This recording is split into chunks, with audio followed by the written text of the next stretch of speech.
year I was 252. Well, the day after, on Christmas Day, I wasn't feeling very well, and I was tired and sleepy, and I slept a lot, and I was supposed to start my period the day before that, and I didn't, which my periods are usually like 26 to 30 days, so if it doesn't start exactly on day 27, I usually don't worry, but I was feeling like these weird, I was tired, and I was feeling this like weird, like kind of pulling, kind of crampy feelings, but not quite as strong as cramps. And so next day I was, me and my husband talked about maybe I was pregnant, maybe I wasn't. I didn't want to get my hopes up, but I kept thinking about it, and I was driving myself crazy. So he went to the store and he bought a pregnancy first response, the package of 2, and he also bought me some after Christmas perfume in case I got upset about the results. And so I wasn't like trying to get too excited or anything, and so I went into the bathroom and I peed on the stick, and before I could even like wipe, my husband's like, "There's 2 lines," and I was like, "What?" And I looked over, and well, we're pregnant.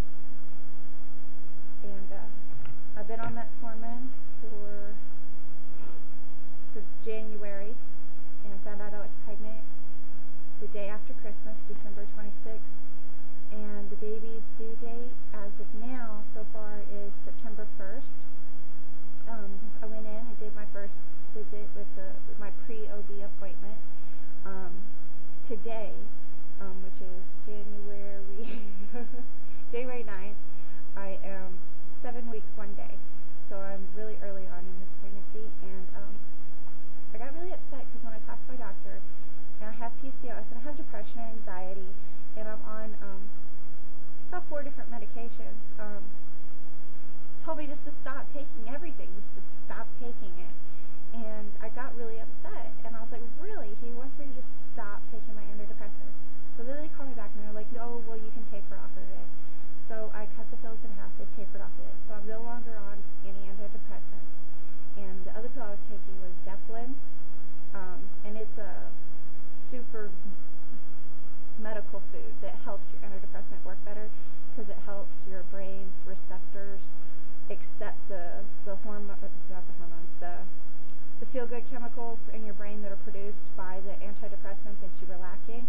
Well, your brain can't do anything with that unless it has receptors to process it. Well, I was having 2 problems. I wasn't producing enough of the chemical, and I didn't have enough receptors. So if you're on an antidepressant and it's not working for you, it might not be that the antidepressant's not working, and maybe you just don't have enough receptors. So Deflin is folic acid, and when you're pregnant, they usually only want you on 1 milligram of folic acid, which is a lot.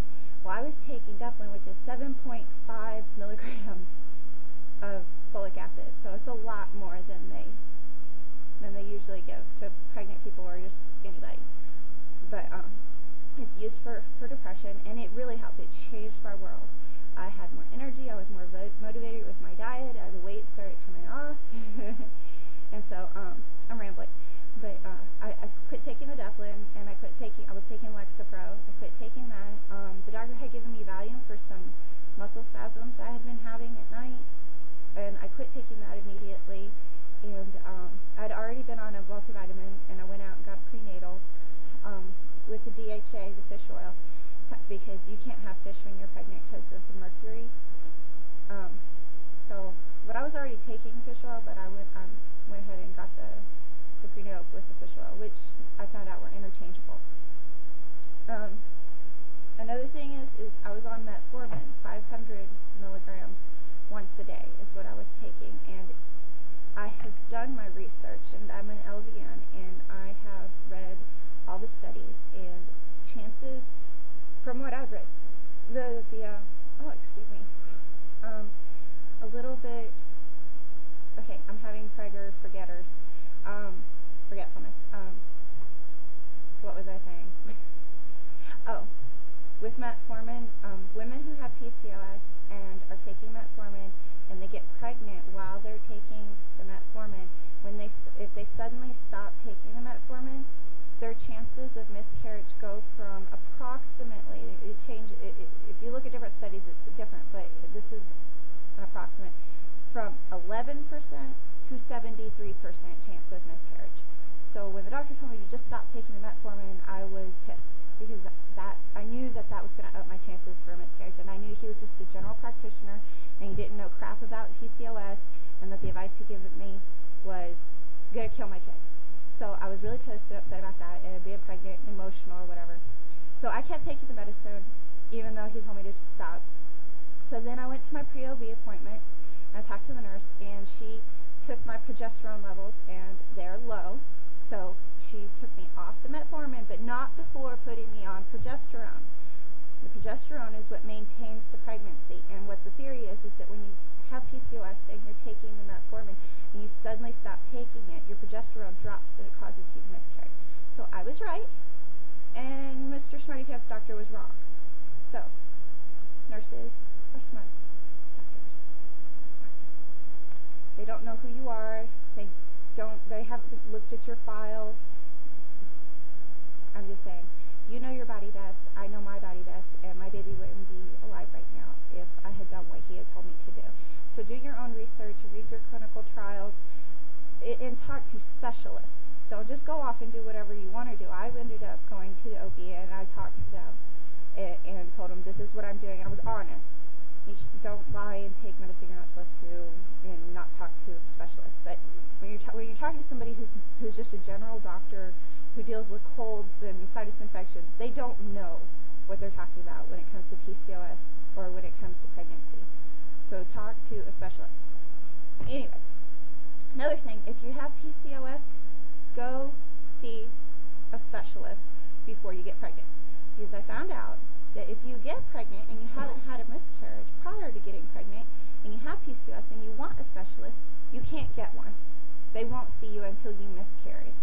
So get to the specialist before you get pregnant and tell them you're trying to get pregnant.